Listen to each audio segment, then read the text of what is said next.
ಕಾಶ್ಮೀರದಲ್ಲಿ ಘಟನೆ ಆಗಿದೆ, ಏನು ಹೇಳಿಸ್ಬೇಡ ಇಷ್ಟಪಡ್ತೀರಾ? ತಾವು ಒಂದು ಪ್ರತಿಭಟನೆ ಮಾಡಿದ್ದೀರಾ. ದಿನಾಂಕ 22ರಂದು ಏನು ಕಾಶ್ಮೀರದಲ್ಲಿ ಪ್ರವಾಸಿಗರ ಮೇಲೆ ದಾಳಿ ಆಯಿತು, ಅದನ್ನು ಖಂಡಿಸಲಿಕ್ಕಾಗಿ ನಿನ್ನೆ ದಿನ ಜುಮ್ಮಾ ಮಸೀದಿಯ ಮತ್ತು ಎಲ್ಲ ಮುಸ್ಲಿಂ ಬಾಂಧವರು ನೇತೃತ್ವದಲ್ಲಿ ಒಂದು ಪ್ರತಿಭಟನೆಯನ್ನು ಮಾಡಿದ್ವಿ. ಆ ಘಟನೆ ಅತ್ಯಂತ ಕ್ರೂರವಾಗಿ ನಾವು ಇಡೀ ಜುಮ್ಮಾ ಮಸೀದಿಯ ಮುಸ್ಲಿಂ ಬಾಂಧವರು, ರಿಪ್ಪನ್ಪೇಟೆಯಲ್ಲಿ ಸುಮಾರು 3 ಮಸೀದಿಗಳಿದೆ. ಒಂದು ಮಕ್ಕಾ ಮಸೀದಿ, ಮಹಿದ್ದೀನ್ ಜುಮ್ಮಾ ಮಸೀದಿ ಮತ್ತು ಬದ್ರಿಯಾ ಜುಮ್ಮಾ ಮಸೀದಿ. 3 ಮಸೀದಿಯ ಎಲ್ಲ ಸಮಸ್ತ ಮುಸ್ಲಿಂ ಬಾಂಧವರು ಅದನ್ನು ಖಂಡಿಸಿ ಪ್ರತಿಭಟನೆಯನ್ನು ಮಾಡಿಬಿಟ್ಟು ನಾವು ಜಿಲ್ಲಾಧಿಕಾರಿಗಳಿಗೆ ಮತ್ತು ಜಿಲ್ಲಾಧಿಕಾರಿಗಳ ಮುಖಾಂತರ ರಾಷ್ಟ್ರಪತಿಗಳಿಗೆ ಮನವಿಯನ್ನು ಸಲ್ಲಿಸಿದ್ದೇವೆ.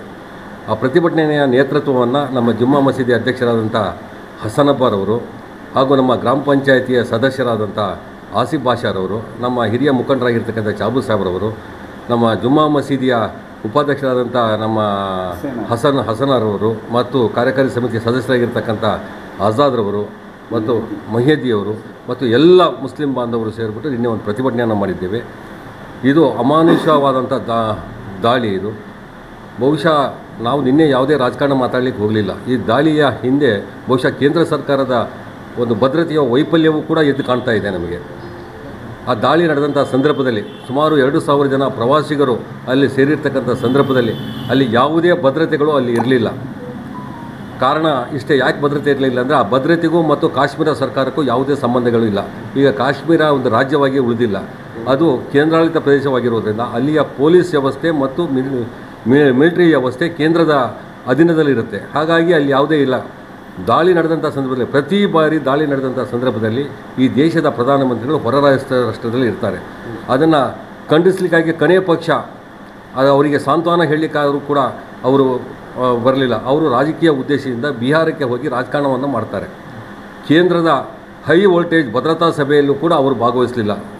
ಅವರ ಪರವಾಗಿ ಈ ದೇಶದ ಗೃಹ ಮಂತ್ರಿಗಳು ಭಾಗವಹಿಸ್ತಾರೆ. ಇದರಿಂದ ನಮಗೆ ಅನಿಸುತ್ತೆ ಇದು ಕೇಂದ್ರದ ಸಂಪೂರ್ಣ ವೈಫಲ್ಯ. ಅದು ಏನು ಸಂಪೂರ್ಣ ಎಲ್ಲ ಪಕ್ಷಗಳ ಸರ್ವ ಪಕ್ಷಗಳ ಸಭೆಯಲ್ಲೂ ಕೂಡ ಕೇಂದ್ರವು ಕೂಡ ಒಪ್ಕೊಂಡಿದೆ, ಇದು ನಮ್ಮ ಭದ್ರತೆಯ ವೈಫಲ್ಯ ಅಂತ ಕೂಡ ಒಪ್ಕೊಂಡಿದೆ.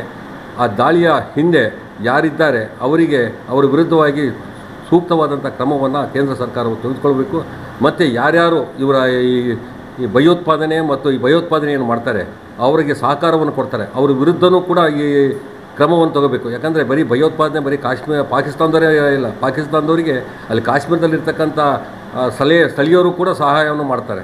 ಅವ್ರ ವಿರುದ್ಧವೂ ಕೂಡ ಕ್ರಮವನ್ನು ತಗೋಬೇಕು. ಯಾರ್ಯಾರು ಮಾಡ್ತಾರೆ, ಇದರಲ್ಲಿ ಜಾತಿ ಧರ್ಮವನ್ನು ತರೋದಂತಲ್ಲ, ಯಾರೇ ಭಯೋತ್ಪಾದನೆಯನ್ನು ಮಾಡಲಿ, ಯಾರೇ ಅಮಾಯಕರ ಮೇಲೆ ಹಲ್ಲೆ ಮಾಡಲಿ, ಅವ್ರ ವಿರುದ್ಧವಾದಂಥ ಕಠಿಣವನ್ನು ಕ್ರಮವನ್ನು ತೆಗೆದುಕೊಳ್ಬೇಕು.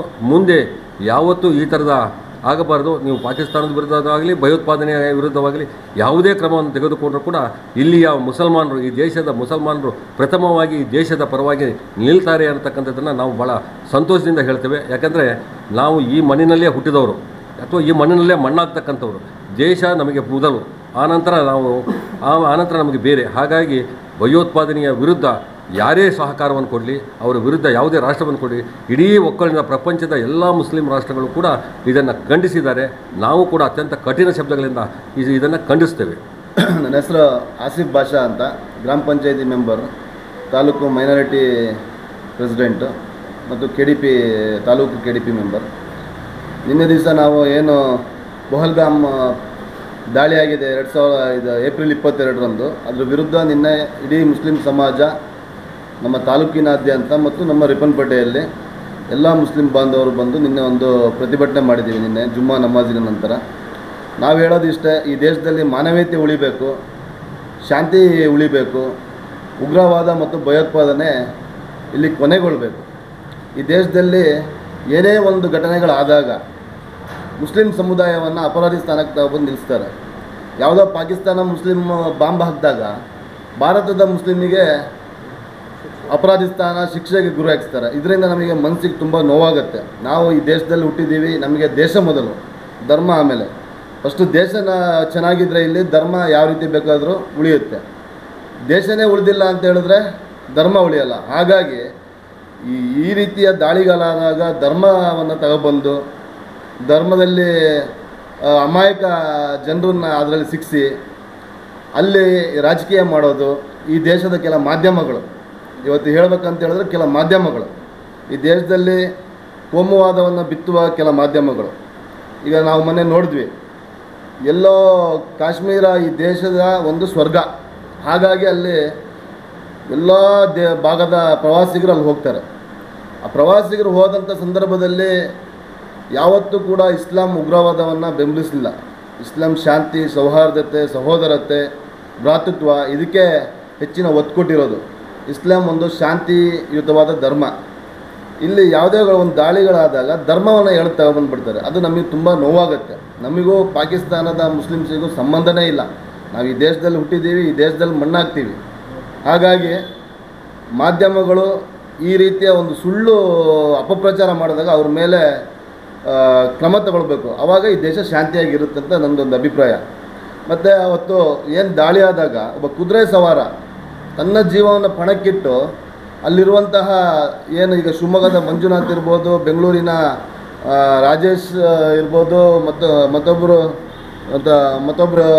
ಹೆಸರೇನ ಇದೆ, ಆ ಸಂದರ್ಭದಲ್ಲಿ ಇವ್ರು ಹೋಗಿ ಕಾಪಾಡಿದ್ದಾರೆ. ಅವರಿಗೆ ಆ ಗಂಡನನ್ನು ಕಳ್ಕೊಂಡಂತಹ ಕುಟುಂಬ ಸಮೇತ ಕಾಶ್ಮೀರದ ಮುಸ್ಲಿಮ್ಸ್ ಬಂದು ನಮ್ಮನ್ನು ಕಾಪಾಡಿದ್ರು.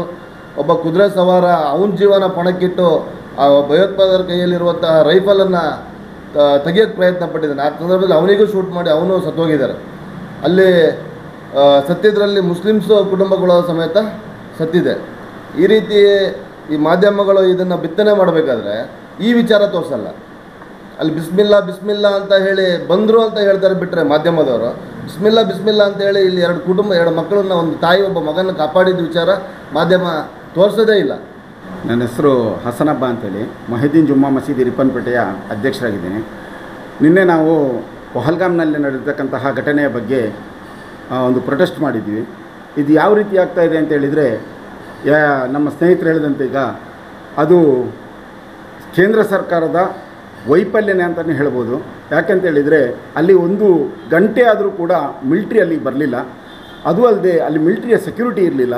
ಇಷ್ಟು ಜನ ಸಾಯ್ತಾ ಇದ್ದಾರೆ ಅಂತೇಳಿದರೆ ಹಾಗಾದರೆ ಯಾವ ರೀತಿಯಾಗಿ ಇದನ್ನು ನಡೆಸ್ಕೊಳ್ತಾ ಇದ್ದಾರೆ ಅನ್ನೋದನ್ನು ಗೊತ್ತಾಗ್ತಾ ಇಲ್ಲ.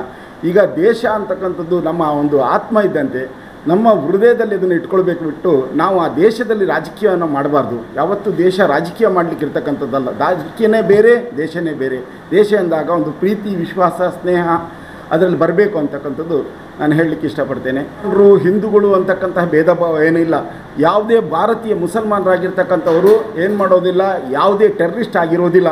ಅದಕ್ಕೆ ಸಪೋರ್ಟ್ ಮಾಡ್ತಕ್ಕಂಥವ್ರು ಮುಸಲ್ಮಾನರು ಆಗಿರೋದಿಲ್ಲ. ಟೆರ್ರಿಸ್ಟ್ ಅಂತಕ್ಕವನಿಗೆ ಜಾತಿ, ಧರ್ಮ ಅಂತಕ್ಕಂತಹ ಭೇದ ಭಾವನೆ ಇಲ್ಲ. ಅವನೊಬ್ಬ ಟೆರ್ರಿಸ್ಟ್, ಅವನು ಮುಸಲ್ಮಾನನೇ ಆಗಿರಲಿ ಅಥವಾ ಹಿಂದೂನೇ ಆಗಿರಲಿ, ಯಾವುದೇ ಜಾತಿಯವನಾಗಿರಲಿ, ಆ ಟೆರ್ರಿಸ್ಟ್ ಅಂತಕ್ಕಂಥದ್ದು ಒಂದು ಜಾತಿ ಅಂತಕ್ಕಂಥದ್ದು ನನ್ನ ಅಭಿಪ್ರಾಯ. ಯಾವುದೇ ಕಾರಣಕ್ಕೂ ಮುಸಲ್ಮಾನರನ್ನ ಬ್ಲೈಂಡ್ ಮಾಡಬಾರ್ದು. ಇವರು ಮುಸಲ್ಮಾನರು ಟೆರ್ರಿಸ್ಟ್ರವರು ಅಂತಕ್ಕಂಥದ್ದನ್ನು ಹೇಳಬಾರ್ದು. ಇದು ಅವ್ರು ನಿಜವಾಗ್ಲೂ ಅದು ಕೂಡ ಅವ್ರು ಮಾಡ್ತಕ್ಕಂಥ ರಾಜಕೀಯನೇ ಅಂತಕ್ಕಂಥದ್ದು ನನಗೆ ಅನ್ನಿಸ್ತಾ ಇದೆ.